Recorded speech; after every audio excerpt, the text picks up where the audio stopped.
السلام علیکم ورحمۃ اللہ وبرکاتہ۔ میں ہوں ساجد نعیم، میرے عزیز دوستوں ساتھیوں، کیا حال چال ہے؟ طبیعت سے ٹھیک ہے آپ کی؟ اللہ تعالیٰ آپ کو خیریت سے رکھے اور آپ اسی طرح ہنستے رہیں، مسکراتے رہیں، صحت مند رہیں۔ ماشاءاللہ شبان المعظم کا چاند نظر رات کو آ گیا تھا اور میں نے کچھ روٹین جو ہے وہ چینج کی ہے۔ روٹین یہ ہے کہ رات کو جلدی سو جانا ہے اور صبح جلدی اٹھنا ہے، تاکہ ہم رمضان المبارک کی مکمل بھرپور طریقے سے تیاری کر سکیں۔ تو اپنی عادت بنا ڈالیں، اور ایک روٹین یہ بھی ہے، تو نعت شریف تو میں پڑھتا ہوں روزانہ، آپ میرے سنتے بھی ہیں، اور اب تھوڑا تھوڑا جو ہے وہ ساتھ ساتھ بات چیت بھی ہوگی آپ کے ساتھ، کہ کچھ آپ سے سیکھیں گے، کچھ آپ کو سکھائیں گے۔ تو روٹین آپ بنا لیں روزانہ جلدی سونے کی اور جلدی اٹھنے کی۔ جو بیت گئے وہ دن بیت گئے، ابھی اپنے اندر آپ ایک عادت بنا لیں گے نا، تو روزانہ پھر دل کرے گا آپ کا، اپنا جو روزانہ اٹھنے کو دل کرے گا آپ کا، جب آپ کی روٹین بن جائے گی۔ تو یہ جو دماغ ہے نا، دماغ یہ دیکھتا ہے کہ یہ بندہ کیا کرتا ہے روزانہ۔ اللہ پاک اس دماغ میں قوت روزانہ تازہ بھیجتا ہے، تو وہ استعمال آپ نے ایسی طریقے سے کرنی ہے۔ جیسے مثال لے لیں کہ ہمارے پاس ایک 500 روپیہ آتا ہے، تو ہم نے یہ سوچنا ہے کہ اس کو کدھر کدھر ہم نے یوز کرنا ہے، اس میں سے کچھ بچانے بھی ہیں اور کچھ استعمال بھی کرنے ہیں۔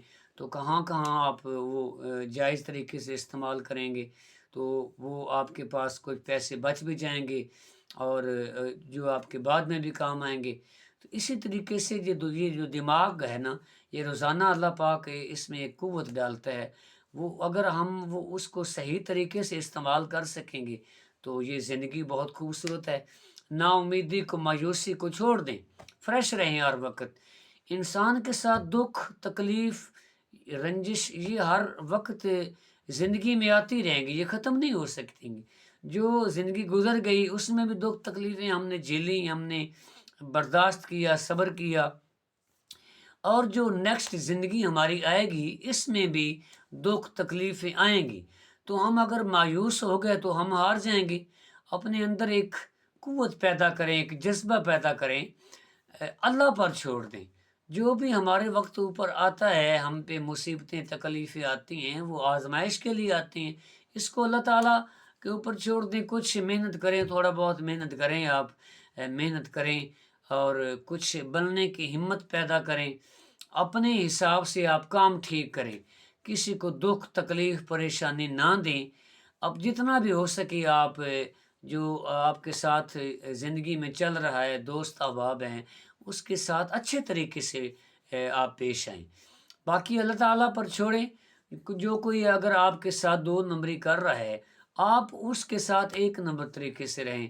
جو کوئی آپ کے ساتھ 2 نمبری کرتا ہے تو اللہ تبارک و تعالیٰ تو دیکھ رہے ہیں کہ یہ بندہ اس کے ساتھ کس طرح سے چل رہا ہے، اور وہ جو بندہ آگے سے ہے وہ اس کے ساتھ کس طرح سے چل رہا ہے۔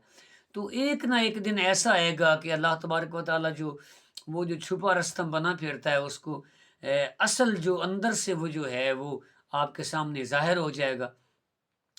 تو اللہ تبارک و تعالیٰ قرآن مجید میں بھی ارشاد فرماتا ہے کہ میں جو بندہ لک چھپ کے جو نیکیاں کرتا ہے میں اس کو بھی ظاہر کر دیتا ہوں، اور جو انسان جو ہے لک چھپ کے گناہ کرتا ہے میں اس کو بھی ظاہر کر دیتا ہوں۔ تو آباد رہیں، سلامت رہیں، ہنستے رہیں، مسکراتے رہیں، مایوسی کو چھوڑیں۔ جو دکھ تکالیف، یقیناً میرے ساتھ بھی دکھ تکالیف ہے زندگی میں نے دیکھے بھی ہیں اور دیکھ بھی رہا ہوں۔ تو اگر مایوس ہو جائیں گے تو ہم ہار جائیں گے۔ آپ کے ساتھ بھی ایسا دکھ تکالیف ہے تو آپ اللہ پر چھوڑ دیں۔ جو فیصلہ انسان نہیں کرتے، یا جس کو رونا دھونا آپ سناتے ہیں، آپ کے فیور میں وہ بات نہیں کرتا، تو رونا دھونا سب آپ اللہ تعالیٰ کو سنائیں، اللہ تعالیٰ سنتا ہے اور سب کچھ وہ ٹھیک بھی کرتا ہے۔ تو انشاءاللہ امید کرتا ہوں کہ آپ نے میری باتیں جو صحیح سمجھی ہوں گی۔ تو میں بھی کوشش کر رہا ہوں کچھ آپ سے سیکھنے کی، کچھ آپ کو سکھانے کی۔ سلامت رہیے، جلدی اٹھنے کی عادت بنا لیں، رمضان شریف قریب ہے۔ سلامت رہیں، اللہ حافظ۔